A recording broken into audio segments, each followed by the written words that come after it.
అవ్వా పోతాను పోయి వాళ్ళని ఏమనుకు బిడ్డ ఎప్పుడు ఆకలి అయితే అప్పుడు పట్టుకరా నేను ఇంటి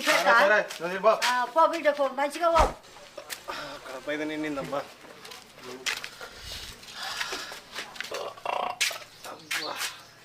చికెన్ ఏముంది అనుకుంటున్నాం మా అమ్మ ఎంత మంచిగా అని తెలిసిన సూపు కూడా మిగిలేదే మీరున్నారు భూమికి బారు వెనుక బతారు సాకి ఇద్దరు